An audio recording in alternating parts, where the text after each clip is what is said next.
Oh, there we go. Okay, it's running. This is my code. I made a Christmas scene, and it snows. In the first method, it's main. I just draw the ground. I just draw like basically all of the background. So there's a house with a door and a window and a tree and a roof, and there's like some logic that goes into it. Usually they consist of nested loops. The rooftop was and the treetop are probably the hardest because they have an offset since they're triangular and they have to move in order to create that triangular effect since it's drawn one pixel at a time.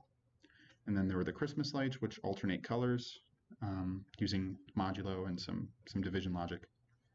And then the next function is called, and then this whole thing's kind of in an infinite loop, but that's a purposeful design. And it basically creates SnowFall. And so it randomizes 3 snowflakes and then iterates them down the screen. And then it checks behind it to make sure, or to basically reset, since the background is black and the snowflake is white. If you don't reset the pixel behind it, it will create a giant white streak. And before I added physics, it would go straight through everything and look like meteors were destroying the planet. That's pretty neat. And then the physics I added basically checked the one in front of it to see if it's not black. If it's not black, then it skips the iteration. Or the incrementation, and so each snowflake will individually fall and land on anything that's not black. And that's the code. And now I'm going to run it.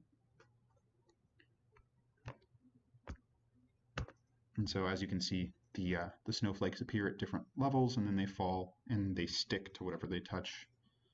I would have added more snowflakes, but it was already at like 100 lines of code, and the snowflakes each take roughly 50 or so, and I ran out of registers and didn't want to mess with it. So I figured I might as well just, not. And as you can see, the snow also stacks on top of itself since the pixel it's about to touch is white instead of black, which creates this cool effect, and eventually the whole screen fills up if you let it run.